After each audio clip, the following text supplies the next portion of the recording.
মুহাম্মদ আজকে নাকি জবাব দিবা তো কই? নবী বলল আমার জবাব আসে না, আমি পারছি না। এবার মুশরিকরা বলল তাহলে আমরাও মেনে নিব, তুমিও নবী না। নাউজুবিল্লাহ বলেন। নবী বললেন আগামীকাল আসো বলে দিব। পরের দিন আসলো, এবারও নবী বলতে পারে নাই, কারণ উপর থেকে হেডকোয়ার্টার থেকে উত্তর সাপ্লাই হয় নাই। সুবহানাল্লাহ বলেন। 2 দিন আসলো, পরে নবী জবাব দিতে পারে নাই। এবার তৃতীয় দিন আল্লাহ নবী বললেন আগামীকাল আসো, জবাব দিয়ে দিব। আগামীকাল আসলো, জবাব দিতে পারলো না। এবার সবাই বলল মুহাম্মদ তুমি একটা মিথ্যাবাদী। নাউজুবিল্লাহ বলেন। তুমি একটা পাগল, তুমি একটা উম্মাদ। নবীজিকে যত কিছু বলার বলে দিল। আল্লাহর নবী সিজদায় পড়ে গিয়ে বলল আর কত অপমান করলে তুমি খুশি হবে?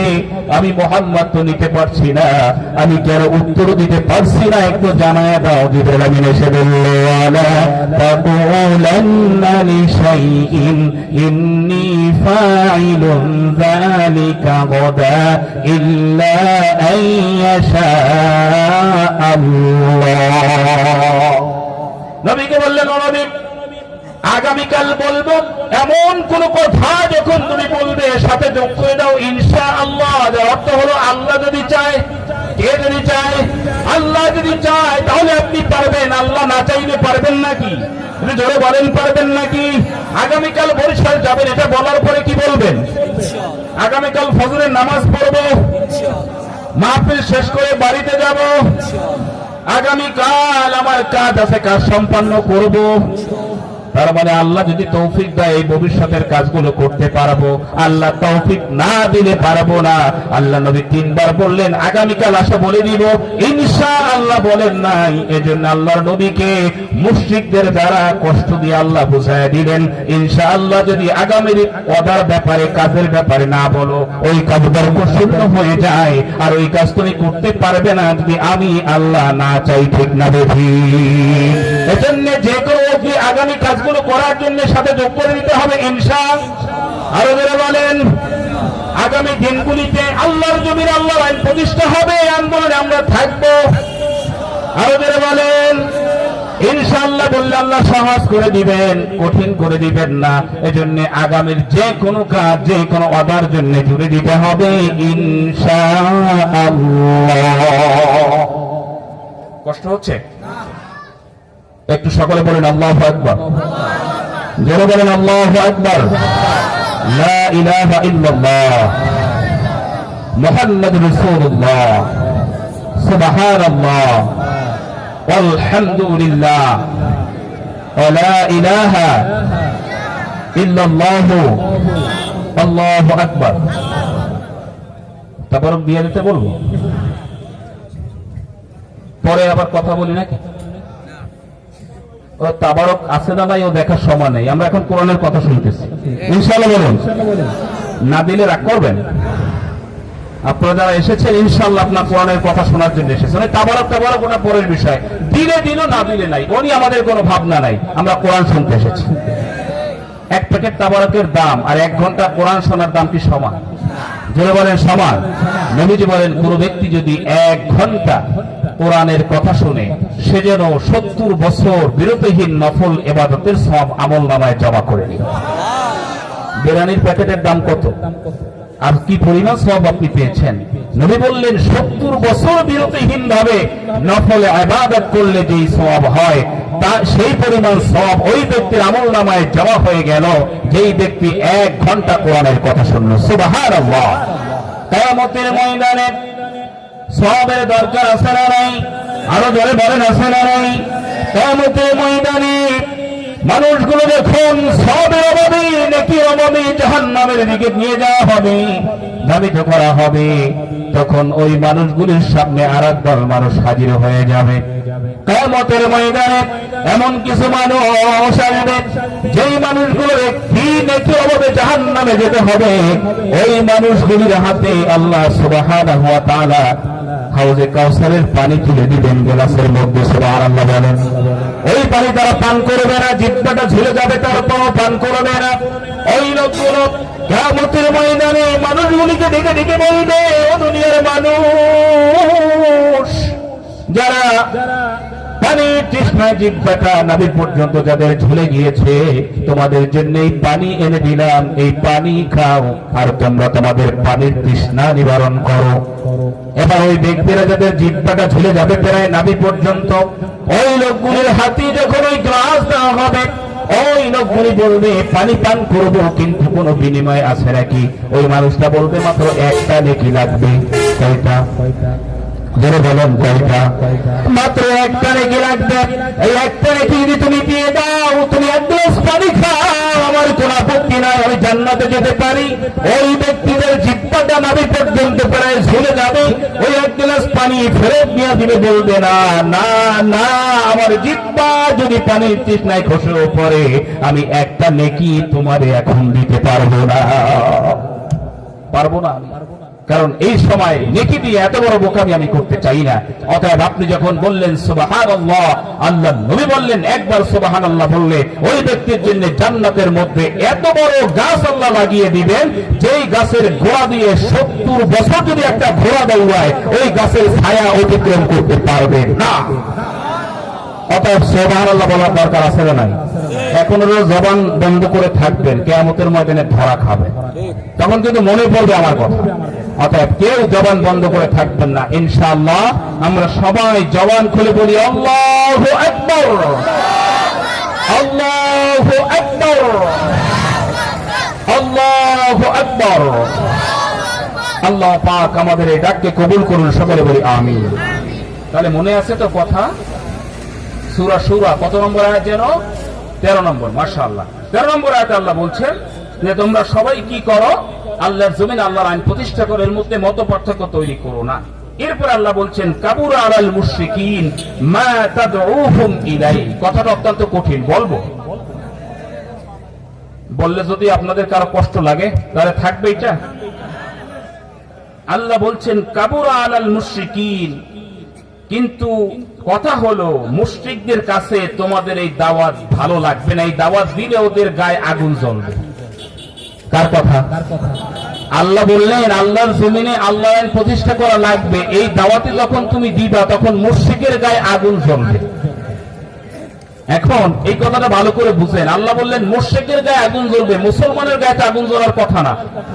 তাহলে যেই সকল নামাজি মুসলমান আল্লাহর জমিনে আল্লাহর আইন প্রতিষ্ঠায় বাধা দেয়, বোঝা গেল আয়াতের আলোকে ওরা আসলে টুপি পরে মুসলমান সাজে, আল্লাহর বক্তব্য অনুযায়ী ওরা মুসলমান হতে পারে নাই। কথা বুঝলেন আমার? একটু করা হয়ে গেছে। আল্লাহ বললেন কাবুরা আলাল মুশরিকিন মা তাদউহুম ইলাই, এই দাওয়াত যখন তুমি দিবা তখন মুশরিকদের গায়ে আগুন জ্বলবে, মুসলমানের গায়ে আগুন জ্বলার কথা না। তাহলে আল্লাহর জমিনে আল্লাহর আইন প্রতিষ্ঠার কথা যখন বলে, তখন কোন নামাজের গায়ে যদি আগুন জ্বলে আর যদি বলে রাজনীতি আর নামাজ আলাদা, নিয়ে নামাজ পড়ো, সুবহানাল্লাহ বলো, এই দিয়ে জান্নাতে যাবো, রাজনীতি ফাজনীতি বাদ দাও, ওগুলো হুজুরদের কাজ না, ও সে আম জনতার কাজ। আছে না? কথা বলেন, রাজনীতি হুজুরদের দরকার আছে না নাই? আমার সাথে কি একমত? অর্ডার কার? আরো যারা বলেন কার? রাজনীতি হুজুরদের দরকার নাই, রাজনীতি করবে কারা? বাহিরের জেনারেল শিক্ষিত মানুষ, যাতে করে রাজনীতি করার পরে পকেট গরম করে সুইস ব্যাংকে লক্ষ কোটি টাকা রাখা যায়। কথা কয় না? এই দেশের 1000 কোটি টাকা পাচার হয়েছে নাকি হয় নাই? জোরে বলেন হয়েছে নাকি হয় নাই? কিন্তু যদি কোরআন ওয়ালারা ক্ষমতায় যেত তাহলে এই পাচার হতো না, এই পাচার হতো না। তার মানে বোঝা গেল কোরআন ওয়ালাদেরকেই ক্ষমতায় পাঠাতে হবে, যাদের অন্তরে ভয় আছে ওদেরকে ক্ষমতায় পাঠানো যাবে না, যারা কোরআন বুঝে না আর যারা কোরআনকে ভাওতাবাজি বলে, যারা মাঝে মধ্যে বলে কোরআনের মধ্যে ভুল আছে। আমার সাথে একমত? আমার বন্ধুগণ ভালো করে বুঝুন, আজকে রাজনীতির নামে পকেট ভারী করার কাজ চলছে। আজ রাজনীতির নামে টেন্ডারবাজি চলছে নাকি চলছে না? বিগত 16 বছরে আমরা দেখেছি হাজারো অন্যায় করার পরে মিডিয়ার সামনে এসে বলছে এমন সুন্দর সুন্দর কথা, দেখলে মনে হয় জান্নাত থেকে মাত্র পালাইয়া এসেছে। আমরা পরে জানলাম যে ওনার যে জাজিমের মধ্যে তুলনায় সব টাকা, ওনার নাকি টাকার উপরে না ঘুমালে ঘুম আসে না। এই টাকা কার? তোমার বাবার। এ টাকা কার? আপনার আমার এদেশের রিক্সা চালকের মাথার গাম পায়ে ফেলে ট্যাক্সের টাকা দেয়। আর এই টাকা সুইস ব্যাংকে যারা জমায় মানুষ হতে পারে না। আমার বন্ধুবান, আপনার আমার রক্ত গরম রক্ত পানি করা টাকা ওই জায়গায় আসে না নাই? যারা বলেন আসে না নাই? এদেশের পুলিশের আপনার ট্যাক্সের টাকায়, এদেশের সচিবের বেতন হয় আপনার ট্যাক্সের টাকায়, এদেশের প্রধান উপদেষ্টার বেতন হয় আপনার ট্যাক্সের টাকায়, এদেশের উপদেষ্টাদের বেতন হয় পাশাপাশি হয় আপনার ট্যাক্সের টাকায়। ঠিক না বেটে? তারা আমাদের কথা বলার অধিকার আছে না নাই? অবশ্যই আছে। আমার টাকায় তারা চলে, আমার টাকায় তারা আরামের খাটে ঘুমায়, আমার টাকায় তারা সিগারেটে চলে। আমার নেওয়ার টাকাকে তো সুখ বললে কথা আমি বলবেই বলবে, অধিকার আমার আছে না নাই? অতএব যারা মুখ বুঝে শুধু মসজিদের কোনায় বসে সুবহানাল্লাহ আলহামদুলিল্লাহ আল্লাহু আকবার বলে জান্নাতে যেতে চায়, তারা অবশ্যই কোরআনের কিছু অংশকর স্বীকার করে। নামাজ পড়া লাগবে নাকি লাগবে না? রোজা রাখা লাগবে নাকি লাগবে না? সম্পদশালী হলে হজ করার দরকার আছে না নাই? সম্পদশালী হলে যাকাত দেওয়ার দরকার আছে না নাই? ঠিক একই ভাবে সংসদে নামাজি ভালো মানুষ, দুর্নীতিমুক্ত মানুষগুলো পাঠানোর দরকার আছে না নাই? জোরে বলেন আছে না নাই? আপনারা তো বলবেন না হুজুর আমাদের দেশে তো আলহামদুলিল্লাহ ইসলামী রাষ্ট্র কায়েম হয়ে গেছে। হয়ে গেছে না? হ্যাঁ হয়ে গেছে। তো আমরা নামাজ পড়ি কোনো বাধা দেয়? রোজা রাখতে কোনো বাধা আছে? হজ করতে বাধা আছে না? তার মানে তো আমাদের দেশ ইসলামী রাষ্ট্র হয়ে গেছে। আপনাদের এই যে পাশে রাস্তা আছে না নাই? কথা বলেন। এই রাস্তায় গাড়িগুলো কোন দিক দিয়ে চলে? বাম দিক দিয়ে চলে না নাকি ডান দিক দিয়ে চলে? অথচ কোরআন সুন্নাহর নীতিমালা হচ্ছে, আদেশ হচ্ছে গাড়িগুলো ডান দিক দিয়ে চলবে। সৌদি আরবে যারা গেছেন দেখবেন রাস্তার ডান দিক দিয়ে গাড়ি চলে। ইয়েমেন ওমানের রাস্তার ডান দিক দিয়ে গাড়ি চলে। আপনার বাংলাদেশে গাড়ি চলে কোন দিক দিয়া? এখন আমি ধরেন যাওয়ার সময় প্রাইভেট কার নিয়ে যাচ্ছি, সামনের মোড়ে ট্রাফিক সার্জেন্ট আমাকে দাঁড়িয়ে বলছে হুজুর থামান। থামাইলাম। আপনি তো রং সাইডে চলছেন। আমি বললাম না, কে বলছে আমি রং সাইডে চলছি? আপনি কোন সাইডে চলছেন? ডান সাইডে। তো ডান সাইডে চলা দিছি সুন্নাহ, এটা তো নবীর সুন্নাহ। আপনি আমাকে কেন বলছেন আমি রং সাইডে চলছি? ওই ট্রাফিক সার্জেন্ট আমার এই বক্তব্য শোনার পরে আমাকে স্যালুট দিয়ে বলবে যে হুজুর ঠিক আছে, আমি এতদিন জানতাম না, আপনি চলে যান। এটা বলবে? আমার কথা বুঝেন নাই? এইটা বলবে নাকি যত কথা বলবো তত জরিমানা বেশি? আমি যদি জিজ্ঞেস করি যে আপনি এই কাজটা কেন করলেন, আমি তো ডান দিক দিয়ে চলছি কোরআন সুন্নাহর আইন মেনে, এবারে ট্রাফিক বলবে আপনি কোরআনের আইনে ডান দিকে চলবেন কিন্তু দেশের আইন হচ্ছে বাম দিকে চলা, অতএব চাকরি বাঁচাতে হলে বাম দিক দিকেই চলা লাগবে, ডান দিকে চললে জরিমানা আরো বাড়ায়। তার মানে কোরআনের আইন চলছে এখানে। কথা বলেন। এই বাজারে চোর ধরা হলো, কি ধরা হলো? চোর। ওই চোরের ব্যাপারে জানা গেল ওই চোর ক্ষুধার তাড়নায় চুরি করে না, ওটা তার নেশা। নবী বলেন যদি ক্ষুধার কারণে চুরি করে ওর হাত কাটবা না, ছেড়ে দাও। আল্লাহ বললেন না সারিকু ওয়া সারিকাতু ফাকতাউ আইদিয়াহুমা, যদি ওটা ওর নেশায় পরিণত হয়ে যায় চুরি করা, তাহলে ওকে যদি ধরতে পারো সাক্ষী সহ ওর হাত কেটে দাও। আবিষ্কার। আরো বড় বড় আবিষ্কার। আপনার বড় মসজিদের ইমাম সাহেবের কাছে নিয়ে গেলেন জুতা চোর, অথবা দোকানের ক্যাশ থেকে টাকা চুরি করেছে 10,000, এবার নিয়ে গেলেন মসজিদের ইমাম সাহেবের কাছে। ইমাম সাহেব কোরআন অনুযায়ী বিচার করে দেন। এবার ইমাম সাহেব চোরটাকে ধরলো, হাত কেটে দিল। আপনাদের কাছে জানতে চাই পরের দিন সকালে ইমাম সাহেব কি ফজরের নামাজ পড়াতে পারবে নাকি জেলখানায় থাকবে? আমার কথা বুঝেন না? উনি কি মসজিদে থাকতে পারবে? রাতে এসে ওনাকে অ্যারেস্ট করে নিয়ে যাওয়া হবে জেলখানায়। ইমাম সাহেব যেতে যেতে বলবে পুলিশকে, ওসি সাহেবকে গিয়ে বলবে জসি সাহেব আমি তো অন্যায় কিছু করি নাই, আল্লাহর কোরআনে যা আছে তাই আমি করছি। ওসি সাহেব এবার বলবে যে না ঠিক আছে, আমি এটা জানতাম না, তো হুজুর আপনি চলে যান, আপনাকে গার্ড অব অনার দিয়ে সসম্মানে আপনার রুমে পৌঁছাই দিব আমার গাড়িতে। তাই তো বলবে? কথা বুঝেন নাই? তাই বলবে। ওসি সাহেব বলবে আপনি হাত কাটলেন কার কথায়? ইমাম সাহেব বলবে আল্লাহর কথায়। আরে আমি আল্লাহর কথায়, এদেশে কি চোরের হাত কাটার আইন আছে নাকি? আপনি আল্লাহর আইন কোন জায়গায় চালান, এদেশে আইন যেটা সেটা মেনে আপনাকে চলা লাগবে। এটা ওসি সাহেব বলবে না? তার মানে বোঝা গেল এখানেও কোরআনের আইন আছে নাকি আছে? অথচ আপনি কিন্তু বলছেন যে হয় এদেশ তো ইসলামী রাষ্ট্র কায়েম হয়েই গেছে, এদেশ তো ইসলামী রাষ্ট্র না। ভুল। এদেশে কোরআনের আইনের 5 থেকে 6টি আইনের বাস্তবায়ন এখনো পর্যন্ত নাই। সব আইন চলে ব্রিটিশদের তৈরি করা আইনে। ঠিক না? তাহলে আল্লাহর কোরআন দিয়ে দেশ চালানোর দরকার আছে না নাই? আরো যারা বলেন আছে না নাই? অর্থাৎ এই কোরআন থেকে আল্লাহর জমিনে আল্লাহর আইন প্রতিষ্ঠিত হোক, বাংলাদেশ কোরআনী রাষ্ট্র হোক, আমরা চাই নাকি চাই না? একটু হাত তুলে আল্লাহরে দেখায় দেন। লিল্লাহি তাকবীর, লিল্লাহি তাকবীর। আল্লাহ তুমি হাতগুলোকে কবুল করো, সকলে বলি আমিন। আমরা চাই আল্লাহ সুবহানাহু ওয়া তাআলা আমাদের হাতগুলিকে কবুল করে আমাদের জীবনকে সুন্দর করুন, সকলে বলি আমিন। প্রিয় হাজিরিন, আসুন, আল্লাহ সুবহানাহু ওয়া তাআলা বলছেন যে যারা মুশরিক ওদের কাছে ইসলামের এই দাওয়াত ভালো লাগবে না, ইসলামের দাওয়াত ভালো লাগবে না, কিন্তু যারা মুমিন তাদের কাছে ভালো লাগবে। আমার বন্ধুগণ, আসুন আমরা ইসলামকে ভালোবাসি। এদেশে আমার মনে হয় আমি যেটা দেখতে পাচ্ছি, আগামীর রাষ্ট্র হবে কোরআনের রাষ্ট্র ইনশাআল্লাহ। আগামী দেশ হবে ইসলামের দেশ, আগামী দেশ হবে আলেমদের দেশ, আগামী দেশ হবে তাওহীদি জনতার দেশ, আগামী দেশে কোনো নাস্তিক মোক্তাদের ঠাঁই হবে না, ইসলাম বিরোধীদের কোনো ঠাঁই বাংলাদেশে হবে না, ঠিক না বেঠে? এজন্য আমাদের সর্বাত্মক চেষ্টা করার দরকার আছে না নাই? নাকি মসজিদে বসে দোয়া করব, চোখের পানি ছাড়বো, আর সকালবেলা গিয়ে ইসলাম বিরোধীদেরকে ভোট দিব? তাহলে তো ইসলাম কায়েম হয়ে যাবে না? খবরদার, উল্টা পাল্টা বোঝার সুযোগ নাই। দোয়া যেমন করবেন কাজটাও তেমনই করা লাগবে। আল্লাহ পাক এই পিরিজপুরবাসীকে কবুল করুন, সকলে বলি আমিন। আপনাদের জন্য অন্তরস্থল থেকে দোয়া করছি। প্রিয় আল্লামার জমিনের মানুষ, আপনারা অনেক দামি মানুষ, আপনারা অনেক বিচক্ষণ জ্ঞানী মানুষ। আমরা সারা বাংলাদেশের ওলামায়ে কেরাম এ কথাটাই বলি, পিরিজপুরের মানুষ যদি তাওহীদি জনতা না হতো, তারা যদি কোরআনওয়ালা না হতো, তাহলে ওই এলাকার মানুষগুলো প্রিয় কোরআনের পাখিকে সংসদে পাঠাতো না। তারা ভালোবাসেন, তারা কোরআনকে বুঝেন, তারা ইসলামকে বুঝেন বলেই তাদের প্রিয় হুজুর আল্লামা দেওয়ান সাইদি রহমাতুল্লাহি আলাইহিকে তারা সংসদীয় আসনে সাংসদ বানিয়ে তারা সংসদে পাঠিয়েছেন, ঠিক কিনা? অতএব আপনাদের জন্য সব সময় মানুষের মন থেকে দোয়া আছে পিরিজপুরবাসীর জন্য।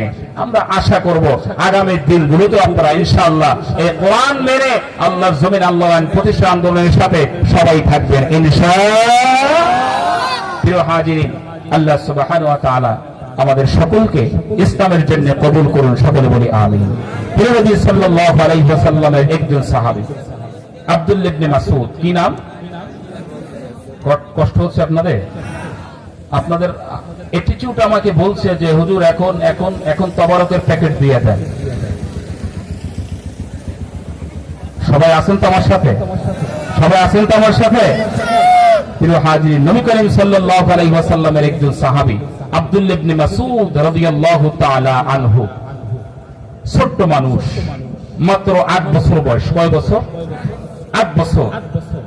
আল্লাহর নবীর কোলে এসে খেলা করতেন। আল্লাহর নবীর দাড়িগুলোর মধ্যে মাত্র 6 থেকে 7টা দাড়ি পেকেছিল, এই দাড়ি ধরে খেলা করতেন। আল্লাহর নবীর কোলে বসা দাড়ি নিয়ে খেলা করছেন। এই সময় জিবরাইল আমিন আল্লাহর নবীর কাছে এসেছেন, সূরা আর রহমান নাজিল হয়ে গেল। সুবহানাল্লাহ বলেন। পুরো সূরা একবারে নাজিল হয়ে গেল। পরের দিন সকালবেলা আল্লাহর নবী সাল্লাল্লাহু আলাইহি ওয়াসাল্লাম জিজ্ঞেস করলেন, ও সাহাবীরা, গতকালকে কোন সূরা নাজিল হয়েছে? সবাই বলল সূরা আর রহমান নাজিল হয়েছে। নবীজি বললেন, কে আছে এমন দাঁড়িয়ে সূরা আর রহমানটা বলে দিতে পারো? আবু বকর, ওসমান, আলী কেউ কথা বলে না। ওই কোলে থাকা ছোট্ট আব্দুল্লাহ ইবনে মাসউদ বলে, আমি পারি। সুবহানাল্লাহ বলবেন। ইয়া রাসূলুল্লাহ, আমি পারি। নবী বললেন, কেমনে পারো? যখন কোরআন নাজিল হলো তখন তো তুমি খেলা করলে। আব্দুল্লাহ ইবনে মাসউদ বলছে, ইয়া রাসূলুল্লাহ, আমি মিথ্যা কথা বলি না। সুবহানাল্লাহ বলেন। আমি মিথ্যা কথা বলি না, আমার মুখস্থ হয়েছে, বিশ্বাস না করলে ট্রাই করে দেখো। নবী বললে, তুমি কি বলতে পারবে? বলল, হ্যাঁ বলতে পারবো। আল্লাহ নবী জিজ্ঞেস করলো, একা বলতে চাও নাকি সবার সামনে? বলছে, সবার সামনে বলবো, আমার ভয়টাই নাই। আব্দুল্লাহ ইবনে মাসউদ 8 বছরের ছোট্ট বাচ্চাটি দাঁড়িয়ে বলল, ইয়া রাসূলুল্লাহ, তুমি সহ তোমার সকল সাহাবীদেরকে ওপেন চ্যালেঞ্জ করলাম, পারে একটা ভুল ধরে দেখাও। আমি বললাম, তোমরা পারলে একটা ভুল ধরে দেখাও। আল্লাহর কসম, একটা ভুলও তোমরা ধরতে পারবে না। আর রহমান সূরা তেলাওয়াত করলেন, কোন ভুল হলো না। নবী কোলের মধ্যে নিয়ে গালে চুমু দিলেন, কপালে চুমু দিলেন, দোয়া করে দিলেন, আল্লাহ আব্দুল্লাহ ইবনে মাসউদকে তুমি ইসলামের জন্য কবুল করে নাও। সুবহানাল্লাহ।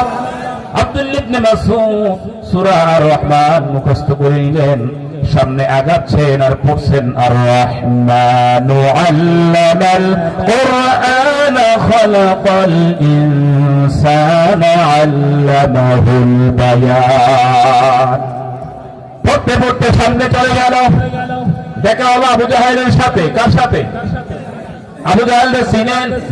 কে কে চিনেন? হাত তোলেন। হইছে, কাজ হইছে। আবু জাহেলকে কেমনে চিনেন? হ্যাঁ হ্যাঁ, আবু জাহেল কেউ চিনেন না, আমিও চিনি না, নাম শুনেছি। আবু জাহেল কি ভালো মানুষ না খারাপ? আরো বলেন, ভালো না খারাপ?